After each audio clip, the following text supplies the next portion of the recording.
নাহিয়ান তুলো দিয়ে রক্ত সব পরিষ্কার করে আবার আরেকটা তুলোতে অ্যান্টিসেপটিক নিয়ে নিজের কাজ করতে লাগলো। সবার ক্ষেত্রে আমি এমন করি না নাহিয়ান। যারা আপনাকে তাদের দিকে আকৃষ্ট করতে চায় বা আপনাকে চায় তাদের ক্ষেত্রেই করি আমি। আমার কাছে আমার প্রিয়ই সব নীতি, অন্য কেউ নয়, এটা বুঝো না? বুঝি, বিশ্বাস করুন সব বুঝি। বুঝে দেখেই নিজের রাগ নিয়ন্ত্রণ করতে চাই, কিন্তু পারি না আমি। অদ্ভুতভাবে কষ্ট হয় আমার, খুব কষ্ট হয়। নাহিয়ান একটা ওয়ান টাইম ব্যান্ডেজ লাগিয়ে দিল। তুমি বড্ড উন্মাদ প্রিয়। আপনাকে ভালোবেসে হয়েছে অনুভব। নাহিয়ান সরাসরি নীতির চোখের দিকে তাকালো। নীতি হেসে বলল, আপনাকে ভালোবেসে প্রচণ্ড রকমের উন্মাদ হয়েছে আমি। অদ্ভুতভাবে আমি আমার আগের আমির সাথে এখনকার আমির মিল পাই না। যেই মেয়েটা সবার থেকে বেশি নিজেকে ভালোবাসতো, আজ সে নিজের থেকে বেশি তার সামনে থাকা মানুষটিকে ভালোবাসে। আশ্চর্যের বিষয় না? নাহিয়ান পলকহীন ওর দিকে তাকিয়ে রইল। নীতি মলিন চাহনি দিয়ে বলল, মাঝে মাঝে মনে হয় আপনার সাথে আলাপ না হলেই হয়তো ভালো হতো। না আপনাকে নিজের সাথে অনুভব করতাম, আর না আপনাকে ভালোবাসতাম, তাও এতটা। ভালোবেসে আফসোস হচ্ছে? হুম। আফসোসের কারণ? ভয়। কিসের ভয়? আপনাকে হারানোর ভয়। হারাবে না। মন বোঝে না। বোঝাও। সম্পূর্ণ আমার হয়ে তাকে বুঝিয়ে দিন না আপনি। নাহিয়ান চুপ করে গেল। নীতির দুগাল ধরে কপালে তার অধর গভীরভাবে ছুঁয়ে দিল। অতঃপর নীতির কপালে কপাল ঠেকালো। দুজন চোখ বন্ধ করে আছে। বেশ কিছু সময় অতিবাহিত হবার পর নাহিয়ান বলল, ভালোবাসি। নীতি হাসল। ভালোবাসি। বেশ কিছু সময় পর আবার বলল, পাশের বাড়ির ছেলেকে।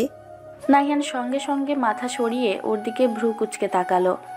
নীতি ওর তাকানো দেখে ফিক করে হেসে দিল। নাহিয়ান বিরক্ত হয়ে বলল, এই যে পাশের বাড়ির ছেলে আবার কি? নীতির ঠোঁট চেপে হেসে বলল, তার নাম সাইমন। নাহিয়ান দাঁত কিরমির করে বলল, বাহ, নামও জানো? জানবো না কেন, বাড়িতেও তো আসে। নাহিয়ান চোখ বড় বড় করে তাকালো। নীতি হেসে ওর কানের কাছে মুখ নিয়ে ফিসফিস করে বলল, সিন্থির ক্লাসমেট।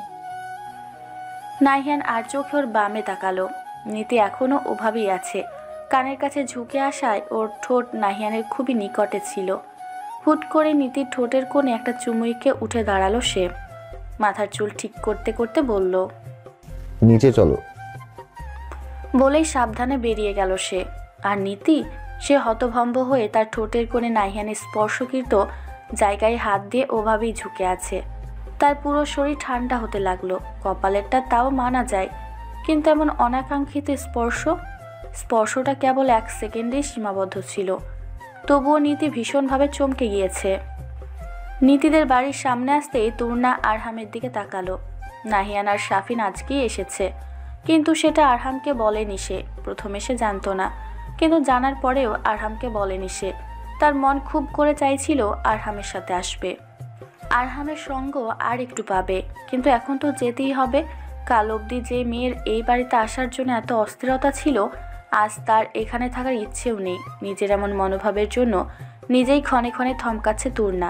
এ কেমন অনুভূতি? সে বুঝতে পারছে না তার হঠাৎ করে এত উদাসীনতা আসছে কেন। নাম শোনা যে? আপনি যাবেন না? আমি কেন যাব? না, কেমন ভয় ভয় করছে।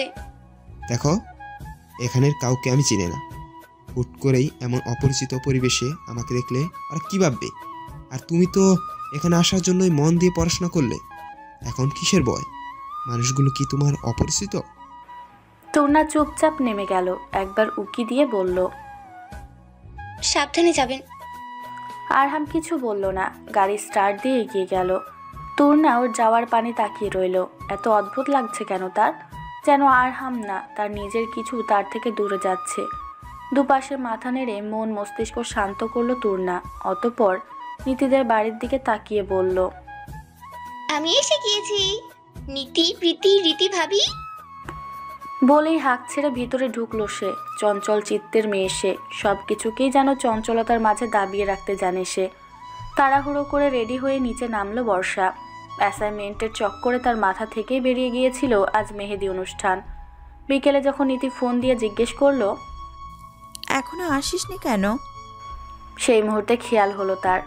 অতঃপর তখন থেকে রেডি হতে হতে প্রায় ঘন্টাখানেক পেরিয়ে গিয়েছে। নিচে নামতেই রাদীপকে দেখে পা থেমে গেল বর্ষার। নীতি তো বলেছিল গাড়ি পাঠাবে, তবে ইনি কেন? ধীর পায়ে এগিয়ে গেল সে। রাদীপ বাইকে হেলান দিয়ে ফোন দেখছে। সামনেকার উপস্থিতি টের পেতেই চোখ তুলে তাকালো ও, মুচকি হাসি দিয়ে বলল, চলো। বর্ষা কিছু বলল না, রাদীপের সাথে উঠে বসলো। বেশ কিছুক্ষণ পর জিজ্ঞেস করলো, নীতি তো বলেছিল গাড়ি পাঠাবে। কেন, বাইকে সমস্যা হচ্ছে তোমার? না মানে ড্রাইভার আসবে বলেছিল। আমি থাকতে ড্রাইভার আসবে কেন? আপনি এত কষ্ট করে যাবেন কেন? তুমি বুঝবে না, ধরে বসো, পড়ে যাবে নয়তো। বর্ষা ভ্রু কুচকে তাকিয়ে রইল। আজব, না বললে বুঝবে কি করে? দু হাত ভর্তি মেহেদি দিয়ে বসে আছে প্রীতি। কত শত ছবি তুলেছে সে। নীতি ওকে দেখে হাসলো। মেয়েটা ভীষণ খুশি। অবশ্য প্রিয় মানুষকে একেবারে নিজের করে পেয়ে গেলে খুশি হবে না কে? নাহিয়ানকে খুঁজলো আশেপাশে, কিন্তু তার দেখা নেই। কেমন আছো নীতি? সালেহার কণ্ঠ শুনে তার দিকে তাকালো নীতি। মুচকি হেসে সালাম দিয়ে বলল, আলহামদুলিল্লাহ ভালো। আপনি কেমন আছেন? আলহামদুলিল্লাহ। সালেহা নীতিকে একবার পর্যবেক্ষণ করে বললেন, মাশাআল্লাহ। বলেই চোখের কোণ থেকে কাজল নিয়ে নীতির কানের পিছে লাগিয়ে দিয়ে বললেন, কারো নজর না লাগুক। নীতি হাসলো। যদিও এসব সে বিশ্বাস করে না, তবুও ভালো লাগে। সালেহা আবার বললেন, আন্টিকে ভুলে গেছো দেখছি। না তো, এসে থেকে খোঁজ নিলে না যে? ছিলাম না এখানে। নীতির একটু অস্বস্তি হচ্ছে কথা বলতে। তার সাথে বরাবরই কম কথা হয় নীতির।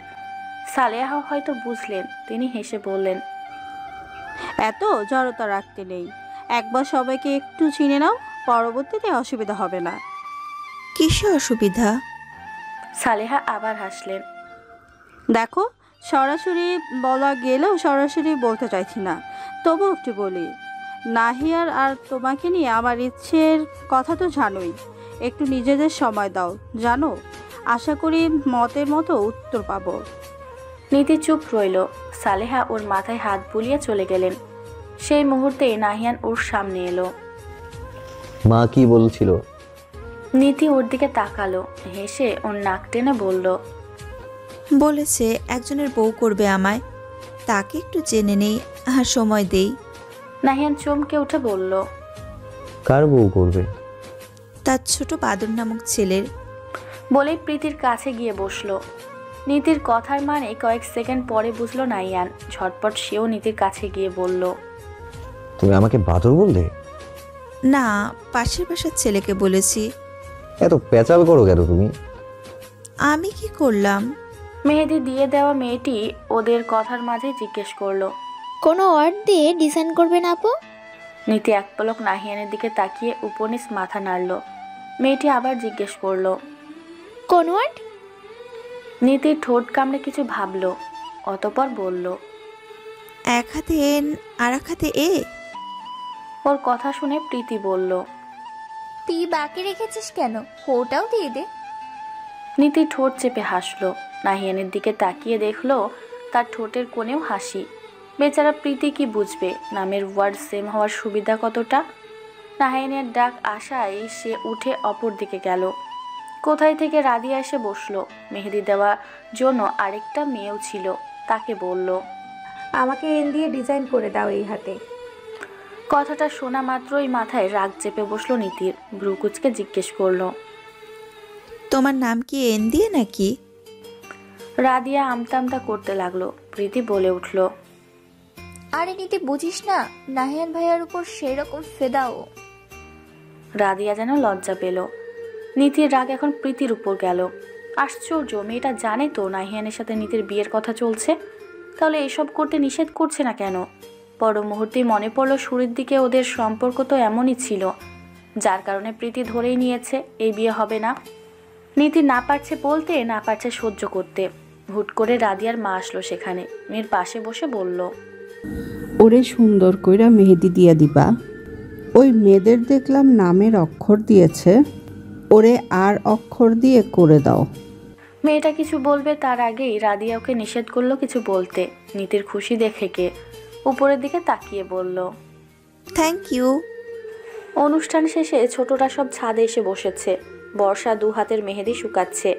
এসেছে দেরিতে, তাই মেহেদি দিয়েছেও দেরিতে, তাই সবারটা শুকিয়ে গেলেও তারটা এখনো একই রকম। এদিকে সবাই ফ্রি হয়ে গিয়েছে মেহেদির থেকে।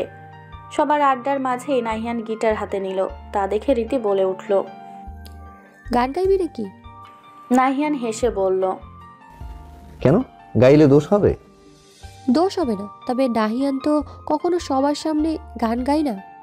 সামনে স্পেশাল মানুষ থাকলে গাওয়াই যায়। কথাটা নীতির জন্য বললেও সবাই ভাবলো রাদিয়ার জন্য বলেছে। বর্ষা রাদিয়ার দিকে তাকিয়ে বলে উঠল, ওহো, নাহিয়ান ব্যাপারটা বুঝতে পেরে নীতির দিকে তাকালো। সে মুখ ভার করে বসে আছে। বর্ষা বুঝতে না পেরে জিজ্ঞেস করলো, স্পেশাল মানুষটা কে?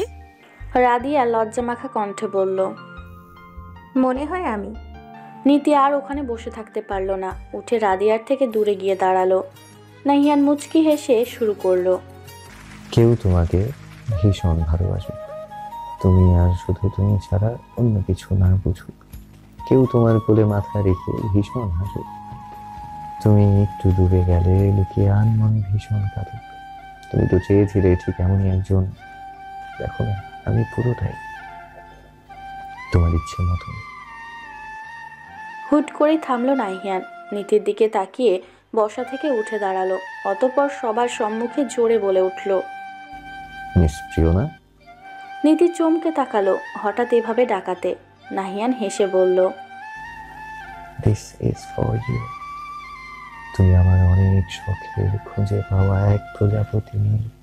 আমি রংধনু রঙে সাজিয়েছি, দেখো এক আকাশ স্বপ্নে। ঝড় আসার পূর্বে পরিবেশ যেমন শান্তি বিরাজ করে, তেমন শান্তি আপাতত ছাদে বিরাজ করছে। এতক্ষণ যেখানে হই হুল্লোড় হচ্ছিল, এক মুহূর্তে সেখানে যেন নীরবতা ধেয়ে আসলো। প্রত্যেকের চোখে মুখে বিস্ময়। একবার নাহিয়ান তো একবার নীতির দিকে তাকাচ্ছে, আবার বোঝার চেষ্টা করছে নীতির রিয়াকশন কি হবে। ওদের সামনে তো কেবল তাদের ঝগড়াগুলোই প্রকাশ পেয়েছে। নীতি নিজেও চমকে আছে। নাহিয়ান যে হুট করে এমন কিছু করবে তার ধারণার বাইরে। সবাইকে আরেকটু অবাক করে নাহিয়ান নীতির সামনে এসে দাঁড়ালো।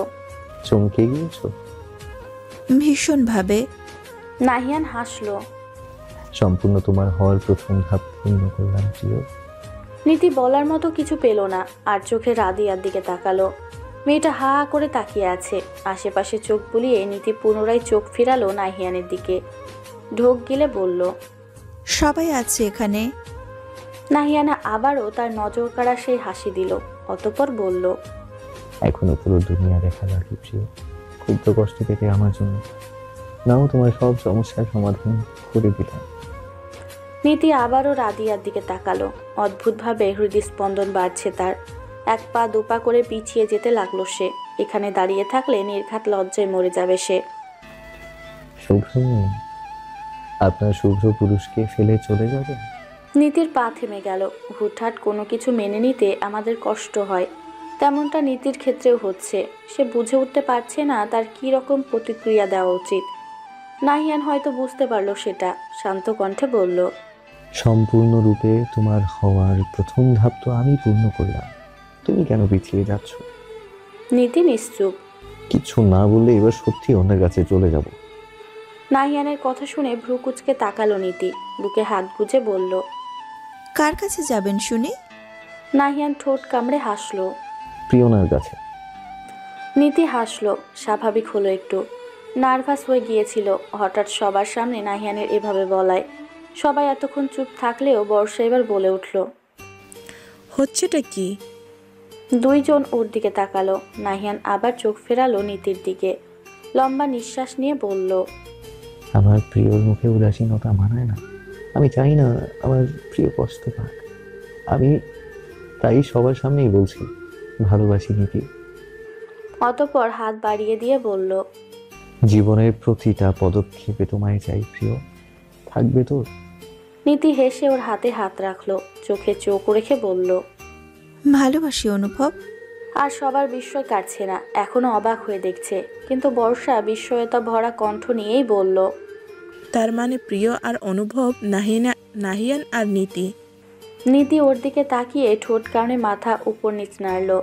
গত 30 মিনিট যাবৎ বর্ষা কেঁদে কেটে ওর অবস্থা কাহিল করে ফেলছে। ওর পাশেই নীতি গালে হাত দিয়ে দেখছে ওকে। ওদের সামনে বসে নাহিয়ান ফোন দেখছে। ওর পাশে বসেই শাফিন ওর দিকে চোখ ছোট ছোট করে তাকিয়ে আছে। প্রীতি, রীতি, রাদিফ আর আনাপ চুপচাপ বসে বসে আছে। রাদিয়া ঠোঁট উল্টে নাহিয়ানের দিকে তাকিয়ে আছে। শাফিন নাহিয়ানকে খোঁচালো, ফিস ফিস করে বলল, তুই ভিতরে ভিতরে এত অকাজ করলি, কেউ জানলো না। না জানানোর পরও তুমি আমার লাভ লাইনে ভিলেন হয়েছিলে। জানানোর পর কি করতে আল্লাহ জানে। শাফিন অবাক হয়ে বলল, আমি কি করলাম আবার? নাহিয়ান ওর দিকে তাকিয়ে বলল, ওর আইডি তুমিই নষ্ট করেছিলে। শাফিন কিছু একটা মনে করার চেষ্টা করলো। নাহিয়ান আবার ফোনের দিকে তাকিয়ে বলল, রীতিকে সতীন বলায় যার আইডি নষ্ট করেছিলে তুমি। শাফিন চমকে নীতির দিকে তাকিয়ে বলল, ওটা তুমি ছিলে? রীতি ভ্রু কুচকে তাকিয়ে বলল, কোনটা? তোমাকে সতীন বলেছিল যে। রীতি কিছু বলবে তার আগেই বর্ষা নাক টেনে বলল, আমার বেস্ট ফ্রেন্ড আর আমার নাই রে। শুরুতেও আমায় কিছু জানাই নাই। যাই মাঝে জানলো তাও বললো না। এই অনুভবকে, এই কেমন বেস্ট ফ্রেন্ড আমার।